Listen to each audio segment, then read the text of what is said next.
kasih-Mu sepanjang hari ini. Terima kasih Tuhan untuk setiap waktu dan kesempatan yang Kau beri buat kami. Terima kasih. Terima kasih untuk 1 bulan kemarin yang kami sudah lewati. Kami percaya berkat Tuhan selalu mengikuti kami. Dan Tuhan, hari ini, di minggu awal ini, di awal bulan ini, kami percaya walaupun bumi sedang bergoncang, Engkau yang berkatakan akan goncangkan lagi. Tapi kami tetap percaya di bulan ini apa yang Kau goncangkan menjadi berkat buat kami. Sebab kami percaya, terlalu amat sangat kami percaya bahwa apa yang Tuhan rencanakan buat hidup kami sempurna. Terima kasih Bapak. Terima kasih Bapak, berkati ibadah kami hari ini. Beri kami telinga, pikiran, dan hati seorang hamba, seorang murid. Kami bebaskan semua yang bukan dari Tuhan. Tidak ada yang tercuri, tidak ada yang terhilang di hidup kami. Dan semuanya ditabur di tanah yang subur. Biarlah apa yang ditabur bertumbuh dan bertumbuh dan bertumbuh. Dalam nama Tuhan Yesus kami ucap syukur. Haleluya. Amin.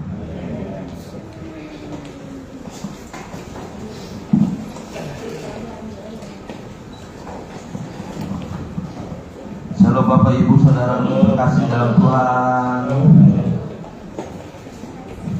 Perkenalkan,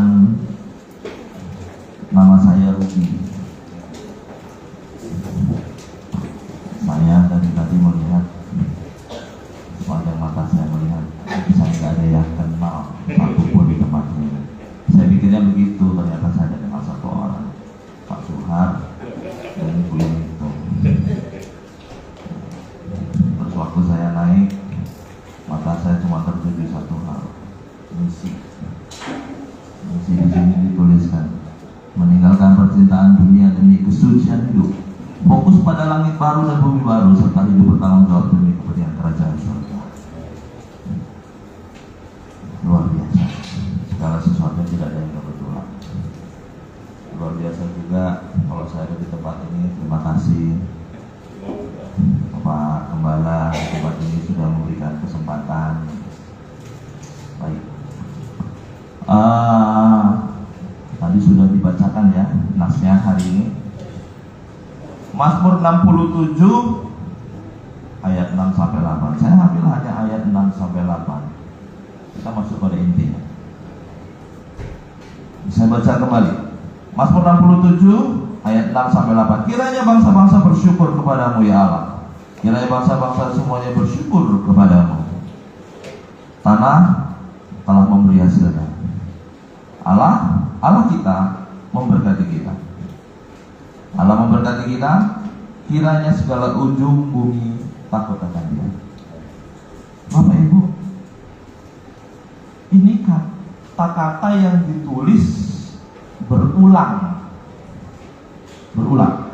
Kalau kita ambil perikopnya, judul perikopnya berkata, nyanyian syukur karena segala berkat Allah. Dari awal saya menyiapkan kerangka khotbah hari ini itu sebenarnya melenceng jauh. Saya menyiapkan semalam itu tadinya sangkakala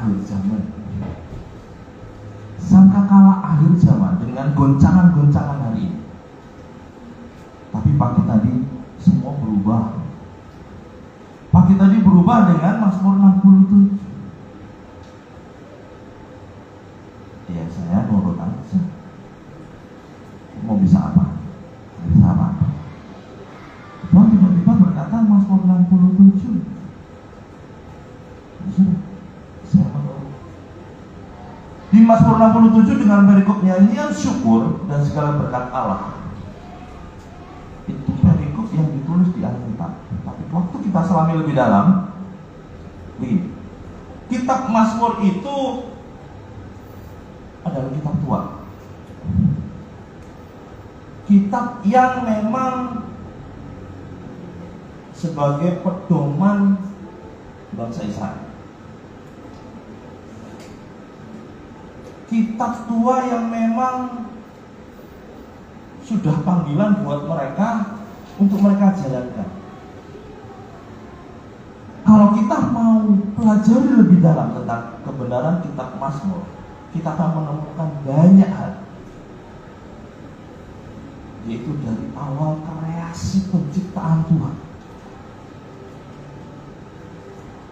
Kitab Mazmur ini dikenal oleh dan dipakai oleh 3 agama ya. Saya menyebut agama karena Kristen di sini agama. Oleh 3 agama, Yahudi, Islam, dan Kristen. Bagi mereka yang Muslim, ini kitab dikenal dengan kitab Zabur. Bagi orang Yahudi sendiri, ini kitab jangan seumur hidup selain Tanakh. Kitab Tanakh itu isinya dari Pentateuch dan Zabur. Kitab ini adalah salah satu kitab puji-pujian doa. Kitab yang berisi tentang bagaimana mereka mengucap syukur dalam segala hal, dan mereka benar-benar memahami bagaimana kreasi tangan Allah itu bekerja buat hidup mereka. Di kitab ini pula dijelaskan secara gamblang mengenai bagaimana mereka menghormati keberadaan Allah. Saya ulang, kiranya bangsa-bangsa bersyukur kepadamu ya Allah. Kiranya bangsa-bangsa semuanya bersyukur kepadamu. Di sini penekanan Allah dan kepadamu berulang-ulang kali. Si penulis kitab Mazmur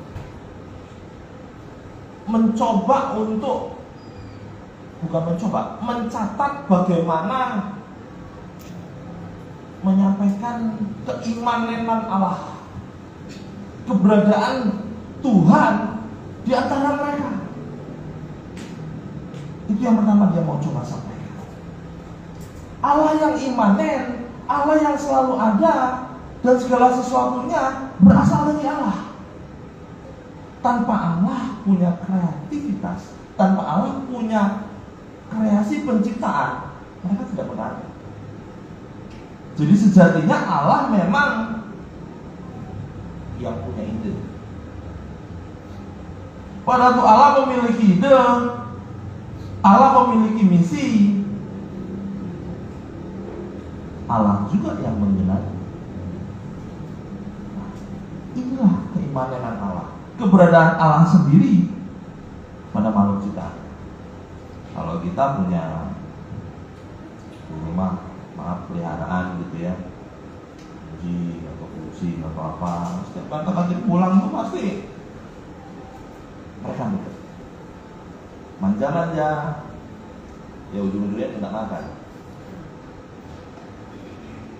Tapi inilah, hal ini tidak jauh berbeda, bukan menjadi sifat kepribinatangan ya, tapi sifat bagaimana manusia menyadari adanya Allah di tengah-tengah mereka, sampai pada kreasi Allah untuk menyelamatkan mereka keluar dari Mesir dan memelihara mereka selama perjalanan itu. Itulah yang menciptakan tulisan-tulisan yang ada di Alkitab. Mazmur 67 ini mencatat semuanya dan menjelaskan secara gamblang bagaimana mereka menyatakan syukur ini, bahkan untuk ibadah. Tadi sepanjang ibadah awal kita sudah dengar doa, pujian, penyembahan, ucapan syukur. Itu adalah esensi dari Mazmur 67. Esensi Mazmur 67 itu bagaimana diceritakan untuk menghormati keberadaan Allah itu sendiri. Kenapa? Karena manusia tidak bisa lepas dari keberadaan Allah. Manusia tidak bisa lari dari Allah. Kalau ada yang mundur dari Allah, pernah nggak Bapak Ibu mundur? Sekali aja dari Allah. Saya sering. Saya ini anak yang bandel, benar-benar bandel. Dulu saya kecil, saya dididik secara budak. 1994 saya ditangkap Tuhan. Saya ini orang yang bandel, yang keluyuran kemana-mana. Mohon maaf, saya gak kenal takut sama siapapun waktu itu ya. Waktu itu cuma Orde Baru. Jadi apa yang saya mau, saya sudah dapat. Bahkan saya sampai punya moto begitu. Kalau orang lain nggak bisa, saya harus bisa.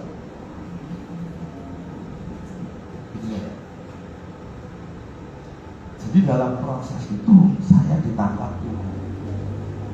Dan saat itulah saya mau lari, nggak bisa bergerak. Saya nggak bisa bergerak. Saya dalam tekanan yang luar biasa. Hanya kenapa sih? Apa sih? Siapa sih? Saya nggak berpikir siapa waktu itu. Ada apa sih? Gitu. Kenapa saya nggak bisa bergerak? Disitulah proses saya dimulai. Semakin lama, semakin lama, semakin lama, semakin lama, semakin menyakitkan. Akhirnya di satu titik ada yang mendekati saya. Sampai hari ini saya berkata itu malaikat Tuhan. Karena orangnya udah nggak ada, menghilang entah kemana. Beliau mendekati saya dan mencoba menjangkau saya. Karena waktu itu kontranya begini. Saya kenal satu orang itu berkata begini, dia Buddha. Dia berkata begini, saya belum mau masuk Kristen. Ini dalam perjalanan yang berbarengan dengan saya. Dan malaikat yang menjangkau saya ini mencoba menjangkau kami. Nah, teman saya bilang, saya nggak mau masuk Kristen. Saya tahu Kristen kok. Saya masih hidup dalam dunia. Masih banyak pertempuran yang harus saya lakukan. Nanti kalau saya udah kayak itu baru saya masuk. Kenapa?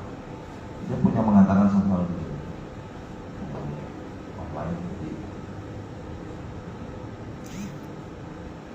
Saya tidak percaya orang-orang yang dibaptis. Dia bilang begitu. Itu sejatinya langsung nangkep ke kuping saya. Dan kala itu saya masih, ya terserah deh, selalu dulu gua gitu. Akhirnya di satu titik saya seret dengan gelombang, sedangkan dia enggak. Sedang gelombang dan saya mulai perjalanan yang baru. Di situ saya mulai belajar sampai hari ini. Disinilah saya menemukan banyak hal.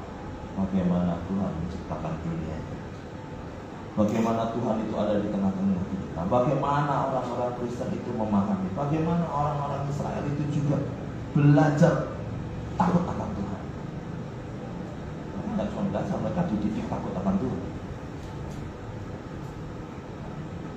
Ayat ke-8 bilang begini, Allah memberkati kita, kiranya segala ujung bumi takut akan Dia. Apakah Allah menebarkan ketakutan buat mereka? Ya. Coba ya. Apakah cuma mereka? Nah. Kata-kata ini adalah perintah sekaligus doa, sekaligus misi.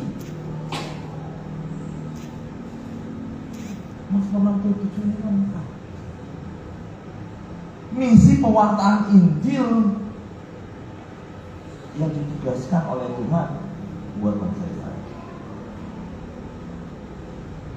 Ayat ini mengatakan tentang bagaimana segala ujung bumi takut akan Dia. Walaupun Mazmur 67 ini kalau di sana dipakai untuk biasanya banyak banyak tafsiran yang mengatakan tentang wah Mazmur 67 ini dipakai untuk Pentakosta atau Hari Raya Daun atau panen raya, panen besar atau ucapan syukur. Tapi esensi utama Mazmur 67 ini dicatat adalah bagaimana orang-orang Kristen bangsa Israel menjangkau mereka. Di dalam Alkitab ada 3 perikop yang berisi penjangkauan tentang misi pewartaan Injil dari Perjanjian Lama sampai Perjanjian Baru. Nah, 3 perikop ini yang mendasari sampai dengan ibadah. Ibadah juga salah satu cabang daripada Mazmur. Bagaimana mengaplikasikan kita melihat Allah bekerja di tengah-tengah kita. Bagaimana Allah itu memberkati setiap orang, gak cuma umatnya, setiap orang. Pada waktu Allah menciptakan manusia, si A dan si B, walaupun mereka tidak satu iman, Allah tetap adil. Mereka tidak berarti Allah adil, amat sangat adil. Allah tidak pernah berpihak kepada siapapun. Allah senantiasa setia pada janjinya dan berkat selalu Ia limpahkan pada siapa. Nah, ini yang membedakan. Sekarang ke ayat 7. Tanah telah memberikan hasilnya. Allah kita memberkati kita. Konteks Allah memberikan hasilnya, kita harus paham waktu pencatatan. Berarti ada kemungkinan waktu itu dituliskan masa panen atau ladang besar. Zaman waktu itu sebenarnya nggak berbeda Bapak Ibu dengan zaman sekarang. Orang bilang, itu kan zaman dulu. Saya bilang, zaman sekarang tetap sama. Ini berlaku kok. Ini bukan nggak berlaku karena perbedaan zaman. Bagi mereka ayat ini lebih amat sangat berlaku. Coba pikirkan gini. Saya punya ladang 1 hektar, dia punya ladang 2 hektar, yang orang punya ladang 3 hektar. Pada waktu masa panen, siapa yang lebih banyak? 3 hektar. Orang berkata 3 hektar. Apakah itu tolok ukur dari berkat? Ya. Zaman dulu juga sama. Orang berkata, panen saya lebih banyak dan lebih besar dengan 1 hektar. Nilainya bukan jumlah. Jadi tolok ukurnya berkat. Tolok ukurnya adalah hasil dari tanah.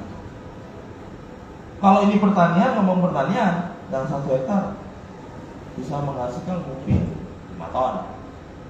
Ini yang 3 hektar belum tentu kali 3. Ini loh tolok ukur berkat yang mereka pakai saat itu. Keberpihakan bagi manusia saat itu, mereka menilai keberpihakan Allah dalam hidupnya melalui konteks hasil dari berkat itu. Sama nggak ya? Sama. Dia diberkati luar biasa. Berarti dia lebih dipilih Tuhan. Tapi itu terjadi. Jadi keberpihakan Allah, berkat Allah sampai hari ini masih dipikirkan seperti itu. Orang yang diberkati lebih, berarti orang itu lebih dekat dengan Tuhan. Yang lain kurang dekat. Kalau ada orang yang kecelakaan, ada orang yang jatuh di belakang, kamu kurang berdoa, kamu kurang dekat dengan Tuhan.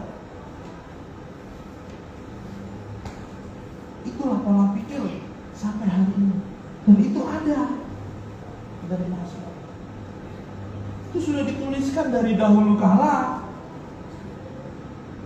dan membuat persaingan di antara mereka. Tapi pada waktu ini mengatakan seluruh ujung bumi takut. Tujuan penulis adalah bagaimana mereka mengenali Allah kita yang memberkati hidup kita. Bagaimana mereka takut akan Allah kita dengan nama besar. Zaman dahulu mereka benar-benar takut. Zaman sekarang kadang takut, kadang enggak. Mau bikin dosa, enggak mikir takut. Nanti kalau sudah berbuat, ya nggak mikir juga sih. Zaman dahulu mereka dalam perjalanannya benar-benar melihat dan mendengar bagaimana Allah menyertai bangsa Israel. Makanya di dalam kitab ini banyak perang, banyak kematian. Orang bilang ini kitab sadis. Tapi bukan itu yang dimaksud. Bagaimana menyatakan putih kalau tidak ada hitam di sana? Bagaimana menyatakan kebenaran kalau tidak ada dosa di sana? Bagaimana mereka bisa mendengar perintah Allah dan takut akan Tuhan kalau tidak ada contoh kebenaran di situ? Nah, ini yang membuat pola pikir mereka menjadi lebih dalam, semakin dalam dan semakin dalam. Jadi setelah kita melihat kebenaran-kebenaran dari perjalanan bangsa Israel,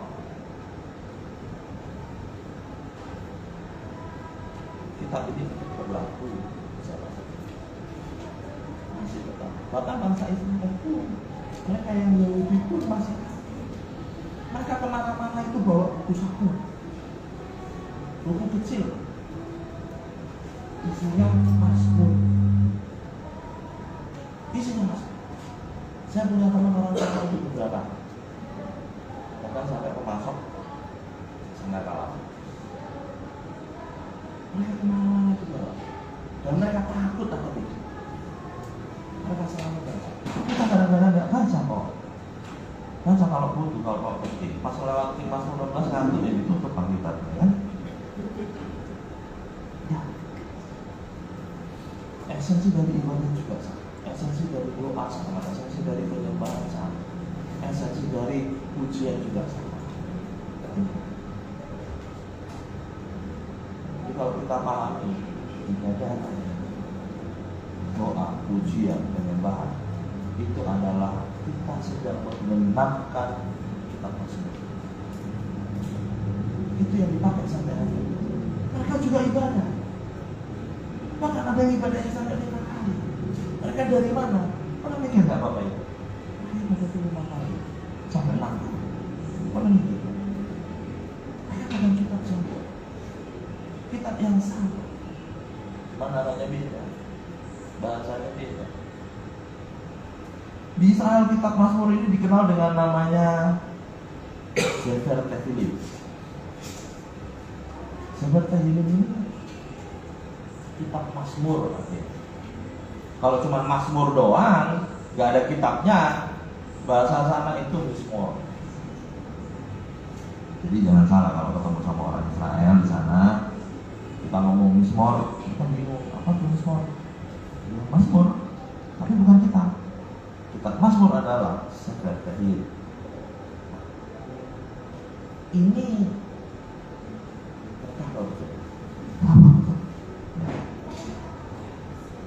saya beberapa hari kemarin memang tidak ada di Bekasi.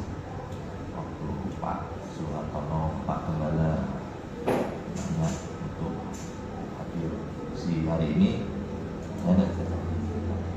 Kenapa?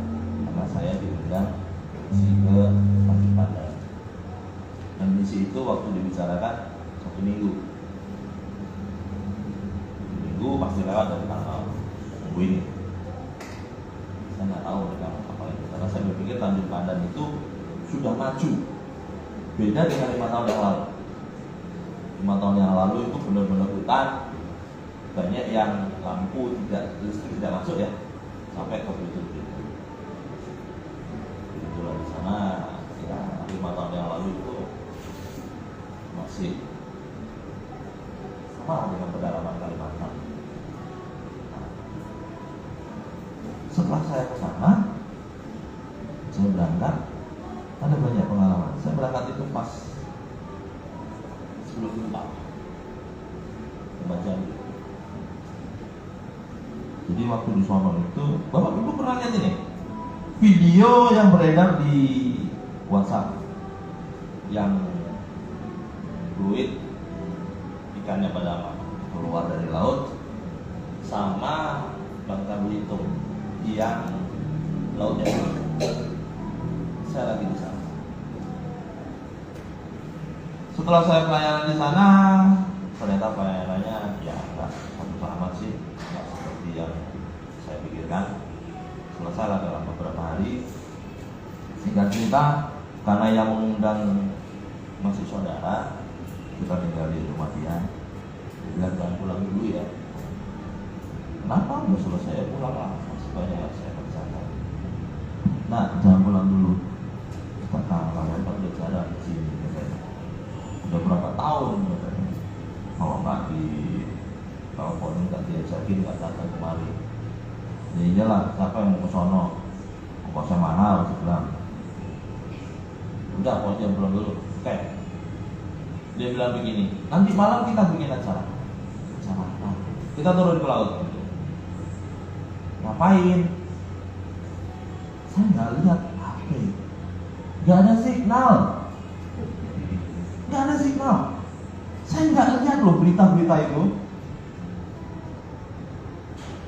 Hari 3 hari saya turun ke laut. Dihajar sampai 3 hari. Ya asik juga sih sebenarnya. Kita perlu belajar tentang bagaimana hasil laut itu memberkati banyak orang-orang di sana. Makanya semua orang-orang di sana itu pertanian susah sekali dan mahal.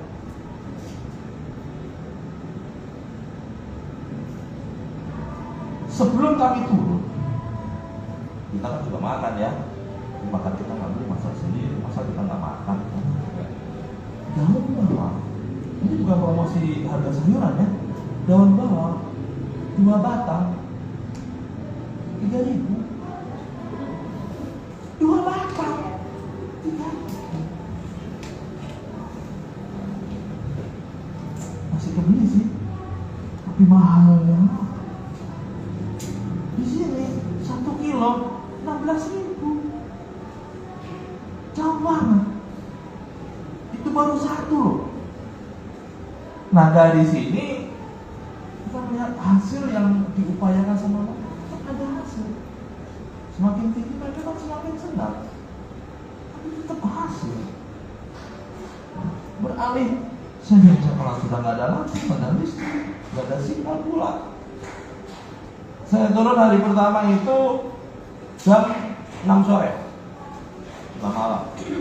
Air mulai surut skala 2. Skala 2 itu masih di bibir pantai.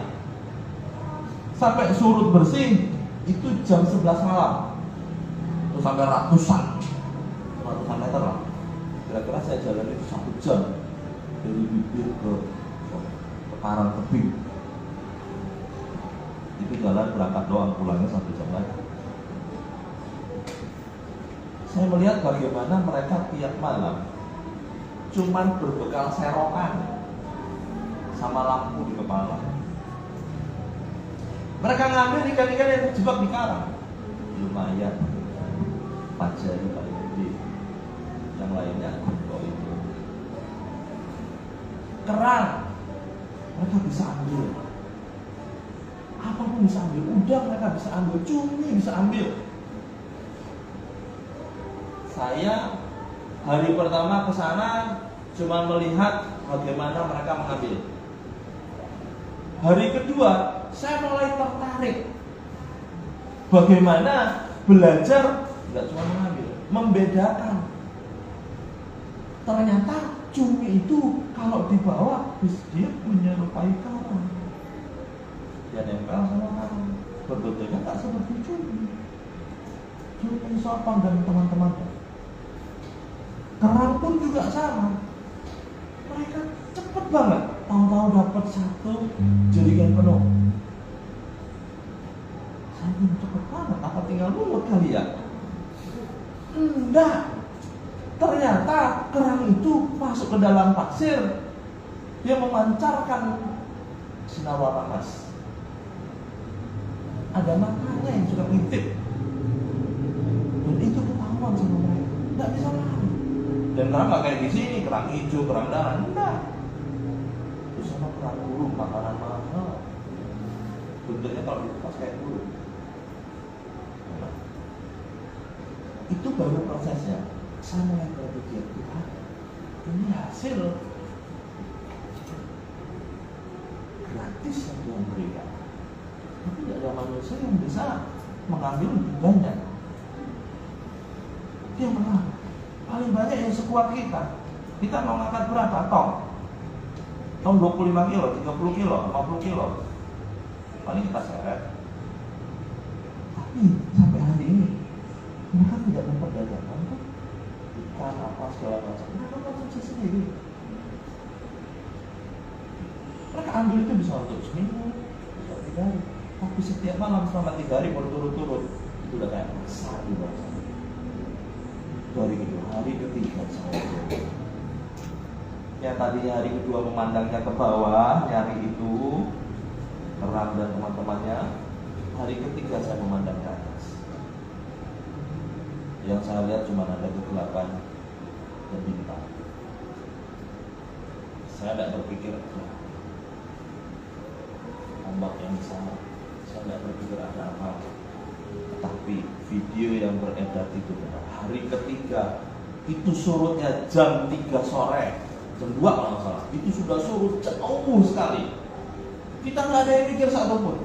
Wah, lihat belakang udah surut, yuk kita turun. Jam 3 kita turun. Jam 12 kita masih di tengah-tengah sore. Tapi di tengah-tengah itu saya melihat yang harus melakukan dan cerita. Tidak ada satupun manusia yang bisa bertahan, yang bisa bertahan. Pada saatnya kita harus keluar rumah. Hanya saat itu kita bergantung sama Tuhan. Dan Tuhan kalau memberikan hasil, Tuhan tidak pilih-pilih. Tuhan adil. Ya dapat banyak, ya dapat banyak, ya dapat dikit, ya dapat dikit. Tapi Tuhan adil. Tuhan memberkati setiap umat. Dan ternyata di sana saya lihat banyak yang jemaat yang ngambil ikan juga, yang ngambil udang juga. Papasan lihat muka, kena lampu sorot, bapak, ibu turun.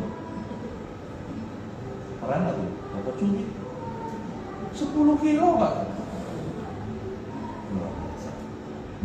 Jadi disitulah saya melihat bagaimana Tuhan telah memberikan umatnya. Mereka tinggal ambil. Kalau di Alkitab dikatakan tanah telah memberikan hasilnya, manusia tetap akan berusaha. Tapi Tuhan tidak pernah tidak memberikan hasil. Tidak ada satupun gagal panen. Walaupun tidak banyak, butuh apa ya ada. Tapi sampai hari ini mereka yang ada di sana tetap hidup. Di Mazmur 67 ini kita bisa melihat bagaimana hubungan emosional Allah dan manusia. Idenya dari Allah, penciptaannya dari Allah, tapi Allah yang punya inisiatif untuk memelihara dan melindungi keberadaan kita. Itu yang pertama. Makanya disebut Allah itu gimana? Maaf Pak, 2 jam ya Pak ya? Oh, 2 jam ya. Kalau 2 jam kan saya bisa lebih semangat lagi. Jadi dari Tuhan menciptakan manusia pertama-tama itu didasarkan pada kasih yang utama. Yang utama, terus manusia hidup itu bergantung kepada Allah. Kita tidak bisa lepas dari kebergantungan kita. Terus manusia juga tidak dapat hidup dari luar kasih Allah. Kalau kita keluar, percaya api itu padam. Menorah yang berada di kalian yang akan mulai makan. Perlahan-lahan mulai pandang satu pada 2 pada 3 maka nanti Bapak Ibu akan mulai di suam dan segala macam. Kalau kita padamnya terlalu banyak, percayalah kita akan kedinginan. Waktu kita kedinginan, nanti mau kembali susah kembali. Makanya firman selalu mengingatkan, ayo balik. Pernah ada orang sakau, saya sudah orang kesehatan.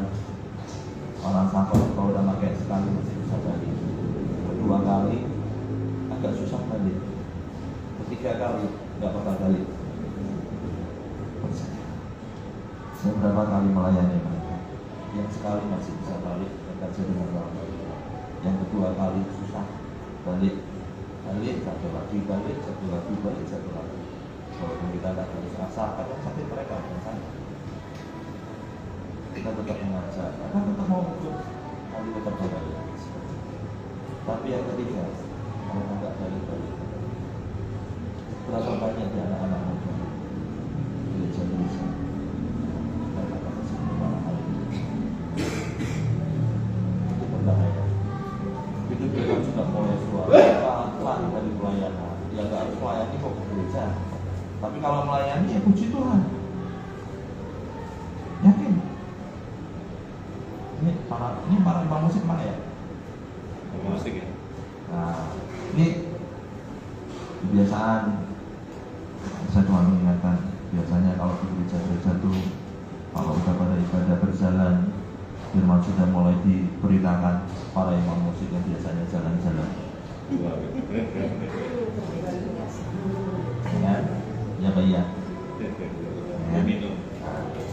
Jadi ini sama. Kebenaran firman Tuhan tidak pernah lari. Kalau kita menjadi suam, kita menjadi terhilang, kita menjadi bingung, karena kita memang tidak benar-benar melangkahnya. Maka Tuhan kalau berkata, kamu hanya ngomong dengan mulut, tidak dengan hati. Ya, iman tidak bisa diukur kedalamannya. Tapi kalau kita benar-benar melekat sama Tuhan, renungkan firman itu. Yosua 1 ayat 8 berkata, renungkan, tidak cuma renungkan, perkatakan. Renungkan firman itu siang dan malam. Siang, malam, sore, pagi, ngapain kita?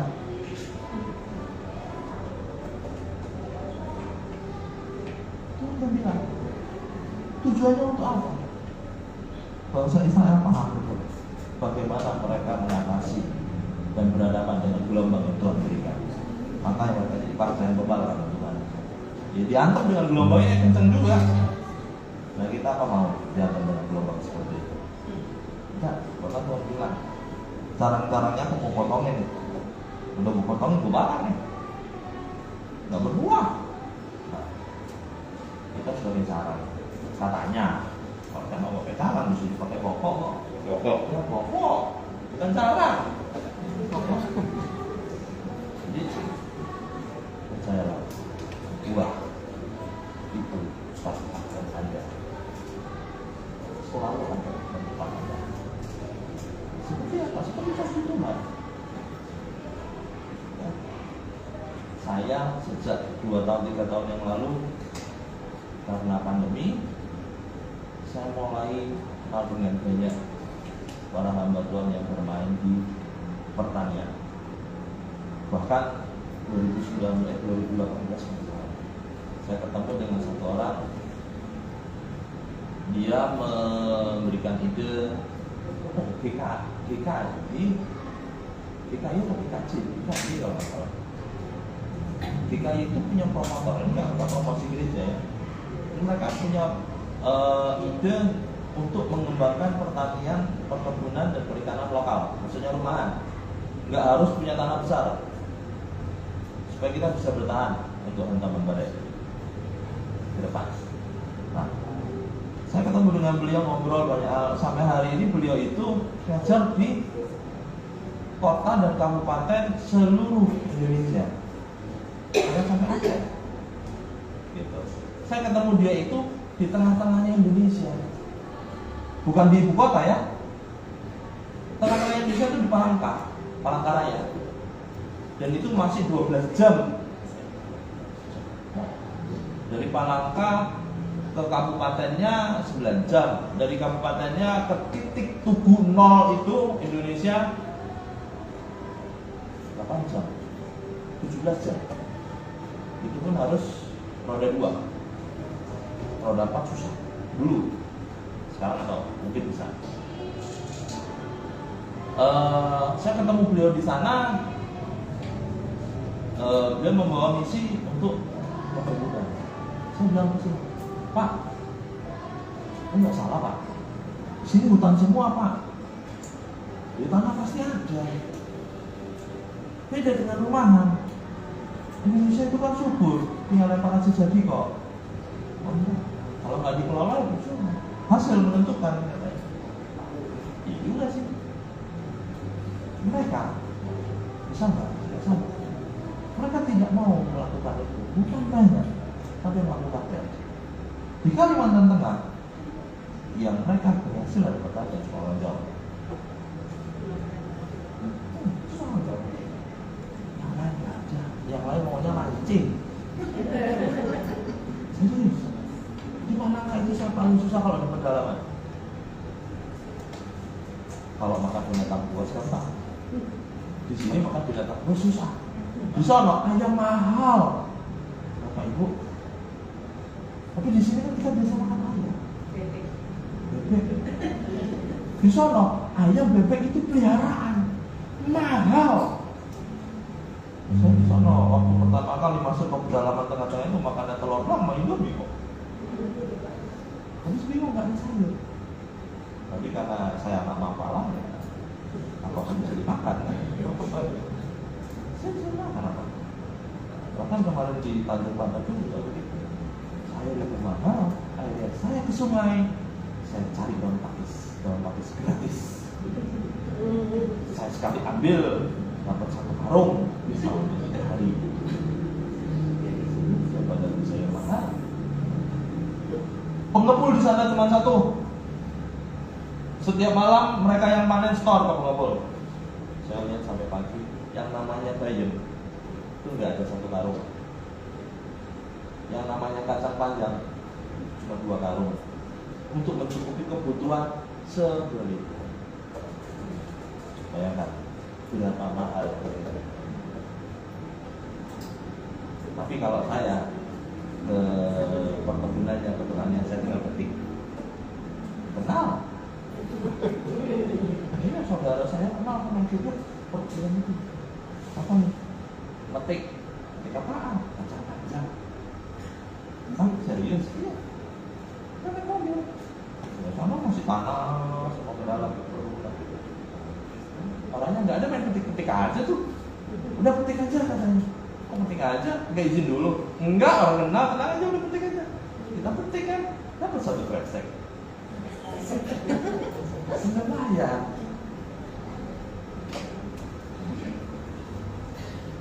Baik lagi konteks hasil. Nah, konteks hasil ini yang membedakan setiap anak-anak Tuhan, setiap bangsa Israel, yang membedakan bagaimana Tuhan berkata. Ini juga harus kita pahami dengan benar. Kenapa? Kita tetap punya tanggung jawab. Bisa pemuatan diri. Ada itu. Isi keluar. Ada penjangkauan. Ada apa? Ini harus menjaga. Terus selanjutnya, ketika manusia mendapatkan diri di luar Allah dan dia kehilangan hidupnya, kita akan kehilangan eksistensi Allah. Itu udah menganggap Allah itu nol. Nggak ada Allah, sama aja tuh. Nggak ngepek. Lampu merah udah ditabrak. Percaya. Nggak jatuh gas. Nggak kena tilang kita. Itu masih teguran arah. Kita belum bikin darah. Tapi kehilangan eksistensi Allah, percaya itu kan menyiksa diri kita. benar-benar nggak enak. Kenapa bisa begitu? Ini loh yang bangsa Israel tidak mau kehilangan keberadaan Allah. Jadi bangsa Israel tidak pernah mau kehilangan keberadaan Allah, itu makanya dia ngantongin suku kecil. Suku kecil itu sering ada di tanah. Kesadaran akan ketergantungan sepenuhnya pada Allah menghadapkan manusia pada kenyataan bahwa ia harus kembali pada Allah bila mana ia sudah jauh memisahkan hubungan keberadaan. Tetap balik. Nggak ada jalan lain. Tidak ada jalan. Mau apapun alasannya, tidak ada jalan lain. Harus kembali. Gimana nggak kembali? Kalau kita meninggal, siapa yang ngurus? Kalau bukan Bapak kembali, emang bisa makamin diri sendiri? Nggak bisa kan? Tetangga belum tentu mau. Yayasan banyak, tapi tetap Bapak kemana yang repot kan? Gereja yang ambil bagian. Makanya kembali. Nggak bisa. Itu sudah siklusnya. Seseorang manusia tidak mungkin mengandalkan kekuatannya sendiri, namun berkat dan rahmat selalu tercurah kepada manusia oleh kasih Allah. Ya, itu tadi ya, Yohanes 15 ayat 5 juga berkata, akulah pokok anggur. Sekali lagi kembali ke pokok anggur, dan pokok anggur. Tidak ada ranting dibuang. Tapi biasanya kalau ada ranting ada bunga, ada daun, ada buah. Ya, karena nggak berbuah, ranting doang. Ranting doang kalau masih ada daun mending ya. Tapi kalau nggak ada daun, saya juga nanam pohon di atas saya buang. Saya nanam beberapa pot di atas. Kalau kering, saya potong, saya bakar, saya jadi pupuk. Saya taruh lagi.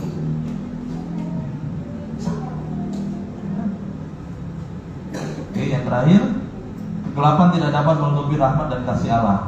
Bahkan pada waktu kita berada di tengah-tengah serigala, kedahsyatan malam, mencuri dan segala macam. Allah tidak pernah meninggalkan. Ini janji Allah. Janji Allah yang tidak pernah hilang, tidak pernah lekang dengan waktu. Tapi kita pernah menyadari di tengah-tengah janji Allah itu ada yang harus kita penuhi. Ya, sekali lagi Mazmur 67 ini isinya nggak cuma misi, janji Tuhan, eksistensi Allah, keberadaan Allah, dia yang imannya dan segala macam, tapi ada hukum juga di sana. Ada relevansi hukum. Bagaimana Allah memberikan hasil? Allah dikasih sekarang. Terus setelah dikasih hasil, ngapain? Nikmati. Lain dan Habil menikmati.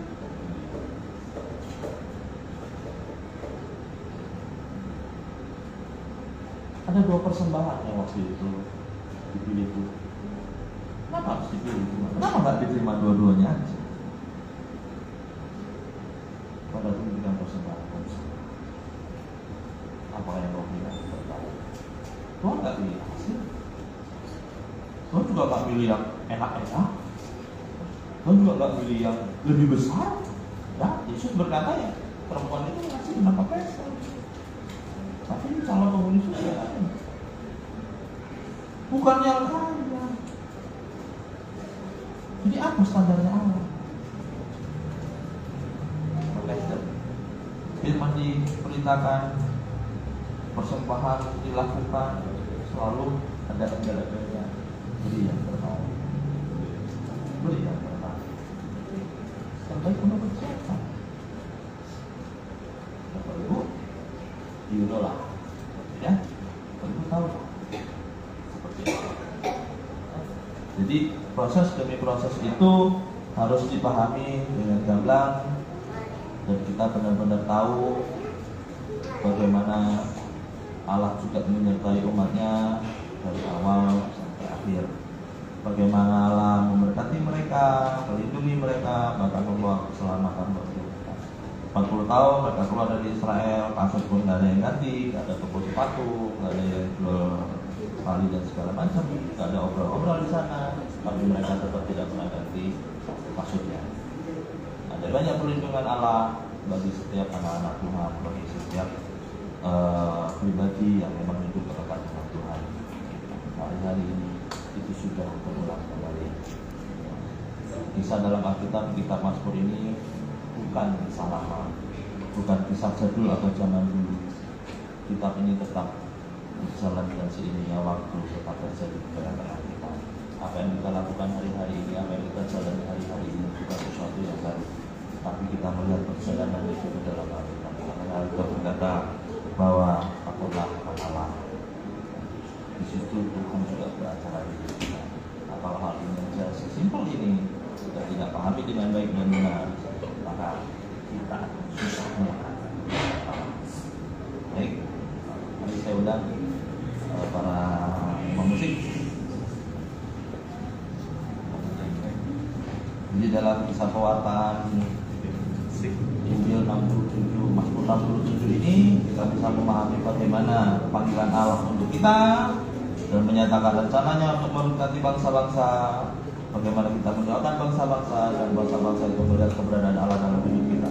Kita tidak bisa cuma ngomong, ayo ikut, ayo ikut, ayo ikut. Firman Paulus ya.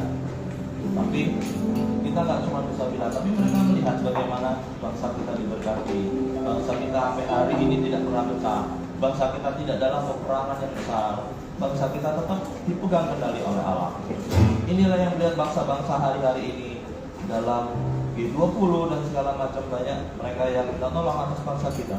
Bagaimana untuk membantu bangsa mereka. Bagaimana presiden kita diminta baik uluran tangannya, bantuannya, apapun sarannya segala macam. Kita bisa melihat proses G20 kemarin, bagaimana Allah bekerja buat bangsa Indonesia. Itu juga tak lepas dari doa-doa Bapak Ibu. Dan kami percaya juga keimaman Tuhan jadi perantara berkat itu juga. Keimaman Tuhan itu ada di tengah-tengah kita. Keimaman itu juga membuat kita bisa mampu untuk berdoa dan mengalirkan berkat. Sanjur juga sama, goncangan demi goncangan.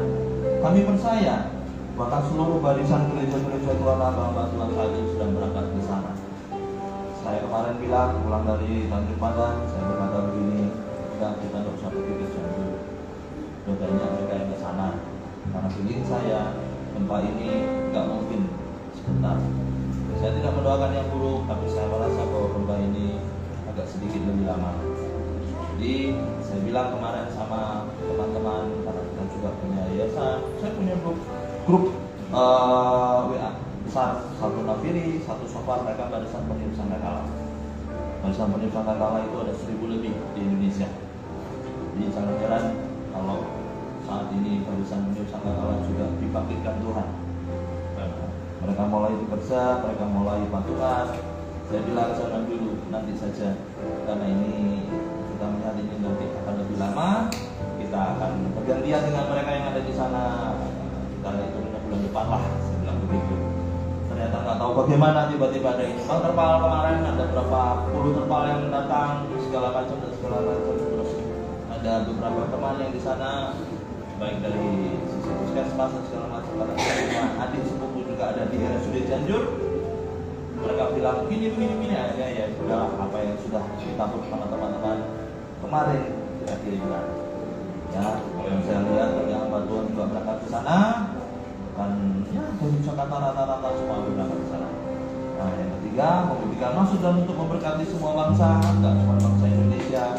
Hari-hari ini juga kita lihat bagaimana bangsa-bangsa juga mengalami tekanan yang sama.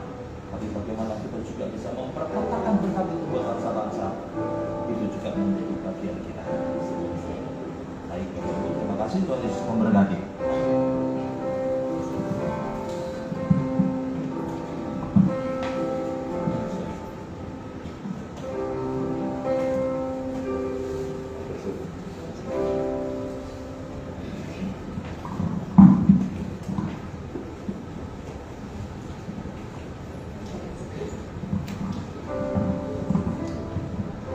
Ya, kita mau berikan aplaus untuk hamba Tuhan kita. Terima kasih.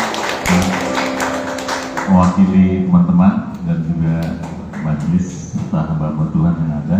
Terima kasih Pak Pendeta Rudi.